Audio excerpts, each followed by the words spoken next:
morning. I'm Brian Parks. I'm here at Belimo headquarters in Danbury, Connecticut. Today, I've got Jeff Upright from Belimo Technical Support, and he's going to talk about a few things regarding the Belimo Characterized Control Valve, or the CCV. Jeff? Thank you, Brian. We're going to do two demonstrations today. We're going to do the pin removal for our CCV linkages, as well as replacing an old generation AF series with a new generation AFB series.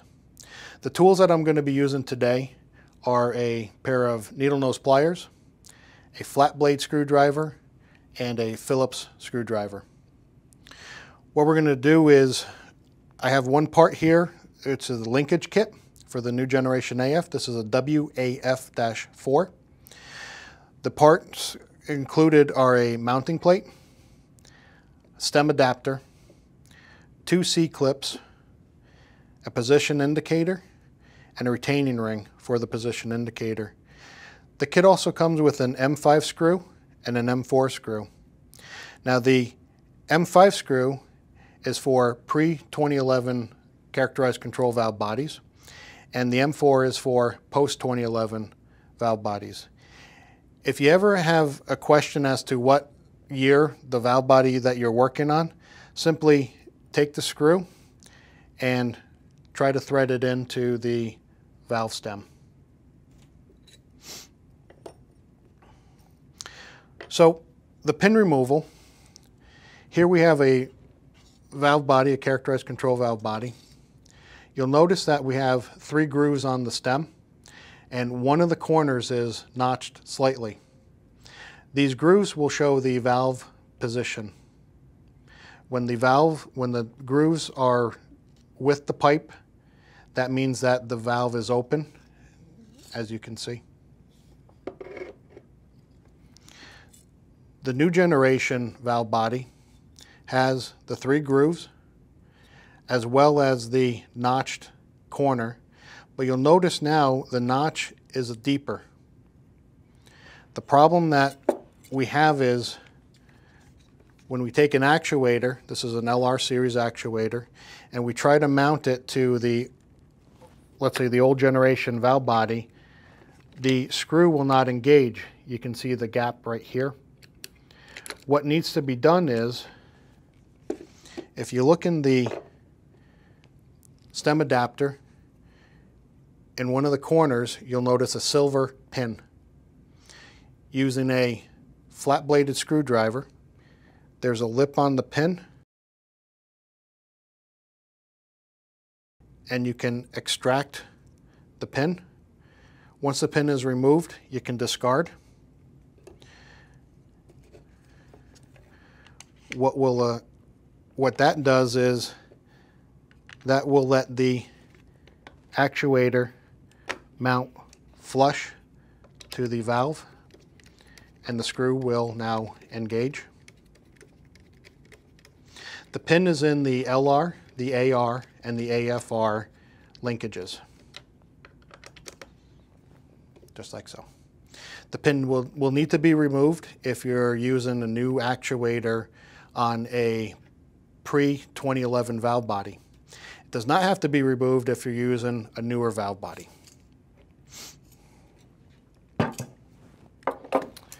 Now the next demonstration we're going to do is we're going to retrofit or replace an old generation AF series with the new generation AFR series for the characterized control valve. What we need to do is we need to figure out how we want our valve. So for this, for this demonstration, we're going to use normally closed, fail closed. So again, in the earlier demonstration, I went over the grooves. So for normally closed, the grooves are going to be going against the pipe or against the valve. The valve is going to be closed. In the fail position, that's going to be part of the actuator. On the face of the actuator, you'll notice that we have FC and FO. This stands for fail open and fail closed. So whatever side is facing up, that's going to be the function that the actuator will take. So for this, we're going to be using the fail close side. So to install the linkage, you want to take first your mounting plate. You notice that it has 2 posts. The actuator has 2 holes on the side. You want to line up the post, insert it so the posts come out. You want to take your C-clip.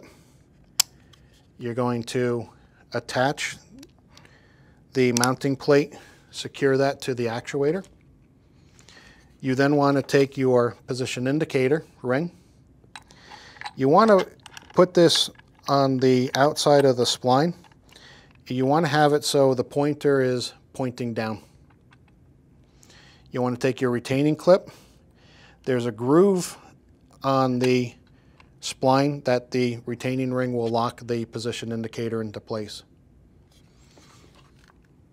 Last but not least, you want to take your stem adapter, insert that into the spline. You want to have it so the pointer is pointing at 3 o'clock. What you want to do now is you take your sub-assembly. You'll notice that the plate has 4 bits. These 4 bits are going to line up with the 4 holes on the valve flange. And if you line up the bits and your stem adapter, it will drop onto the valve body. We're going to use the M4 screw because this is a post-2011 valve body. That's going to be placed inside your stem adapter. And you're going to use a Phillips screwdriver to engage it. Thank you for watching this video. If you have any questions, please call Belimo Tech Support at 1-800-543-9038, or you can visit us on www.belimo.us. Hey Jeff, some great training today. Thanks for your time. Please subscribe to the Belimo YouTube channel, and if you have any questions, please leave any comments that you have below. Thanks again.